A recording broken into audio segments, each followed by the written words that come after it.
salon économique la du leneen. Moussa gis nga Jérôme man j'ai l'impression qu'il y a quelque chose qui pèse sur nos dirigeants actuels au Sénégal xam nga lu tax ma wax la ko gis nga le fait que ñu leen di wax ne ay Air Afrique fii c'est-à-dire Mali, Burkina, Mauritanie, Guinée et cetera loolu ça commence à les déranger loolu mooy dëgg mais bu fekkente ne en tant que dirigeant loolu déranger na la cela ne doit pas te pousser à coûte que coûte organiser un voyage aussi coûteux sur la Chine. Il faut que les gens se préparent ce qu'ils font, c'est important mais munoo jóg rek xëy rek nga ne da ngay defi ji benn voyage sur la Chine nga xamante ne c'est la première puissance économique aujourd'hui booy xool j'en parle des États-Unis d'accord peut-être c'est la deuxième puissance économique mais Chine boo fay dem non seulement da nga war a préparer ton voyage pour avoir le maximum de bénéfices là-bas mais waroo jékki-jékki rek def benn voyage non préparé nga débarquer en Chine après avoir dépensé combien si voyage boobu après nga ñëwaat fii quoi Chine fu mu toll fu mu nekk non seulement sori na mais aussi Chine comme que première puissance économique la dans le monde da nga war a fexe que le président soit avec le premier ministre soit avec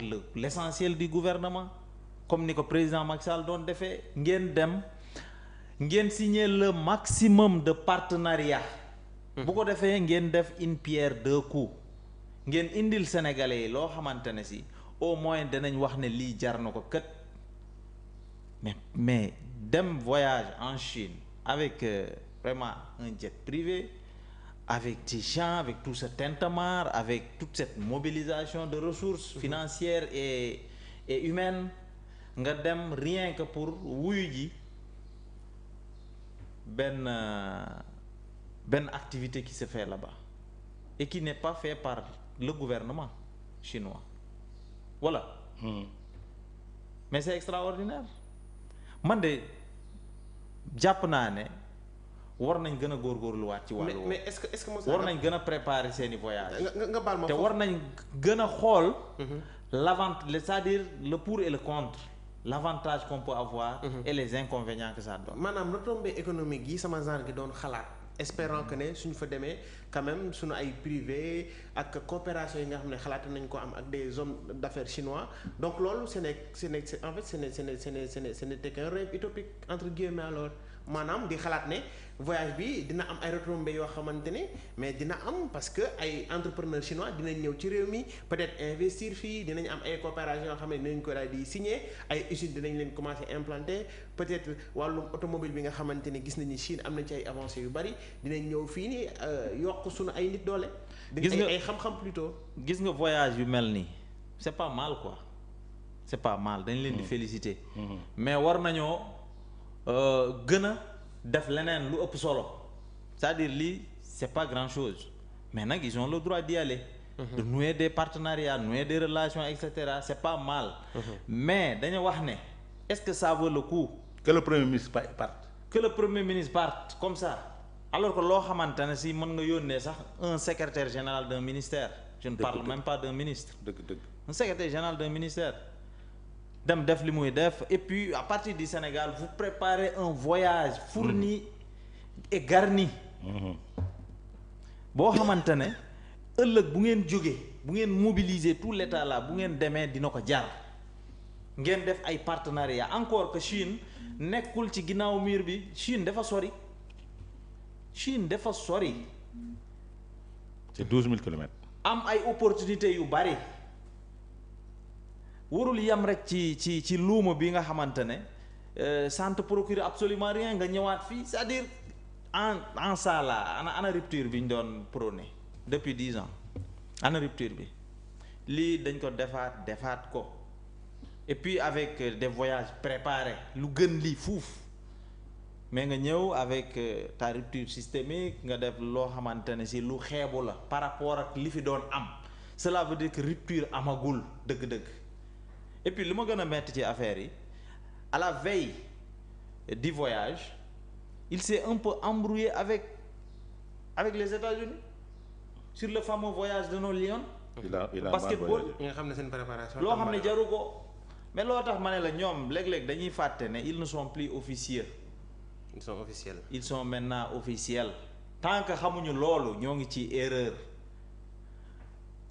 erreur dans leur communication. Mais États-Unis tey ban pays ban réew nga gis di am ay embrouille avec les États-Unis boo amut ak moom relation yu baax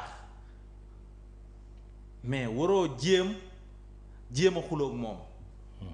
Il faut maintenir les relations au moins qu'ils ont trouvées avec les États-Unis. C'est important. Sinon États-Unis mën nañu yàqal parce que ce que les États-Unis investissent dans notre pays là kenn xamul nu mu toll. Am na ay doomi sénégalais yoo xamante ne fële la ñuy daane ji seen doole États-Unis di yónnee loolu c'est pas négligeable. Am na yoo xamante ne États-Unis liñ fay yëkkati ay milliards rien que le MCC là. Li ñuy investir ci biir Sénégal kenn xamul nu mu toll à Dakar comme à l'intérieur du Sénégal. Donc loolu yëpp xalaatoo ko. Nga commencé di dugal ay communication yoo xamante ne ce ne sont pas de communication de diplomate. C'est des communications li mu lay yàqal moo ëpp foofu lu mu lay defaral. Et puis mere nga États-Unis bëgg a dem Chine alors que yow yaa doon woote démb indépendance passez-moi le mot. yaa doon woote démb voilà vous devez être des gens qui ne dépendent de nulle part tey cela veut dire que yow dindi nga sa dépendance su États-Unis xas nga leen par rapport à un voyage boo xamante ne lu ñàkk fayda la par rapport à la vie des nations nga dem Chine pour pouvoir peut-être nouer des relations au détriment de celles que tu avais avec les États-Unis. Il a mal voyagé. Très mal voyagé. Loo tax nag nous on n'attend pas à ce que ce voyage-là soit fructueux. C'est ça la vérité. C'est-à-dire ils peuvent faire mieux. Ils peuvent communiquer mieux, ils peuvent préparer leur voyage d'une manière boo xamante ne du nii. D'accord. Avant ngay dem foofu di attaquer yeneen réew. Mais dis-toi que ne c'est mal parti parce que les États là ñoom ñëpp am link.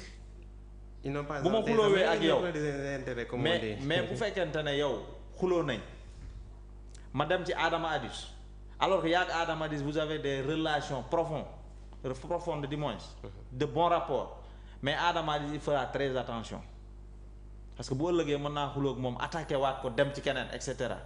Alors aujourd'hui l'État c'est quelque chose de très sérieux. Il faut le tenir avec la manière, avec la tenue et la retenue. C'est important. Un État sans la diplomatie n'est absolument rien du tout. N'est absolument rien. D'accord. Chine googu li mu investir Sénégal kenn xamul nu mu toll.